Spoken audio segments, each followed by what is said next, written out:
కాంగ్రెస్ ప్రజాప్రభుత్వం అధికారంలో చేపట్టిన 21 నెలల కాలంలో నియోజకవర్గంలో వర్షాకాలంలో చాలా ప్రాంతాలు నీట మునిగే ప్రమాదం నుంచి కాపాడుకోగలిగామని వరంగల్ పశ్చిమ ఎమ్మెల్యే నాయని రాజేందర్ రెడ్డి అన్నారు.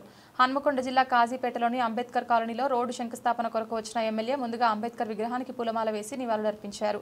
అనంతరం సుమారు 90 లక్షల రూపాయలతో 61, 62, 63వ డివిజన్లకు సంబంధించిన అంతర్గత రోడ్డు నిర్మాణ పనులకు శంకుస్థాపన చేసి మాట్లాడారు. వరంగల్ వెస్ట్ నియోజకవర్గంలో మేము వచ్చిన 21 నెలల లోపల వర్షాకాలం వచ్చినా ఏ ప్రభావం లేకుండా మునుగకుండా 90% కంప్లీట్ చేసుకోగలిగింది.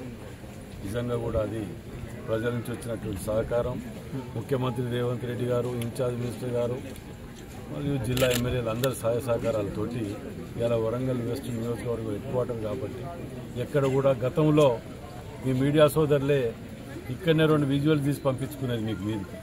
ఇప్పుడు ఇక్కడ లేక మీరు వేరే వేరే నియోజకవర్గాలలో పోవాల్సి వస్తాను అంటేనే మీరు అర్థం చేసుకుని ఉంటారు. మరి అలా అంబేద్కర్ నగర్ 61, 62, 63 డివిజన్లలో సుమారు 90 లక్షల రూపాయలతోటి రోడ్లు. గతంలో దీన్ దయాళ్ కాలనీ, అంబేద్కర్ నగర్ ఇట్లాంటి కాలనీలలో ఎక్కడ కూడా రోడ్లు ఉండేవి కావు. ఇవాళ మీరు చూడండి, దీన్ దయాళ్ కాలనీలో కానీ షాయంపేట ఊరు ఒక గ్రామీణ వాతావరణం ఉంటుంది. ఏ ఊరి ఆ ఊర్లో ఏ రోడ్డుకు పోయినా రోడ్డు పోసి ఉంటుంది. ఇవాళ మేము ఇక్కడ కూడా అంబేద్కర్ నగర్లో 90 లక్షల రూపాయలతోటి కార్పొరేటర్ విజయ్ రజాలి గారి డివిజన్లో ఈ రోడ్ మెయిన్ రోడ్ నుంచి అంబేద్కర్ నగర్ వరకు సీసీ రోడ్ని ప్రారంభించడం జరుగుతున్నది.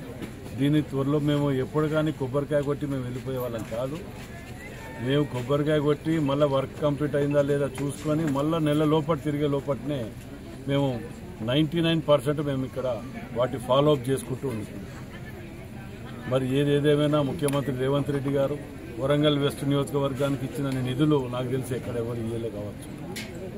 వారికి నిజంగా కూడా ప్రత్యేకంగా ధన్యవాదాలు తెలియజేస్తున్నా. మరి ఎంపీ కడియం కావ్య గారు కూడా వారికి వచ్చిన ఫండ్ని మా ద్వారా మాకు అన్నిట్లలో కూడా మాకు సహకరించుకుంటూ ముందుకెళ్తున్నందుకు వారికి కూడా ధన్యవాదాలు తెలియజేస్తున్నాం.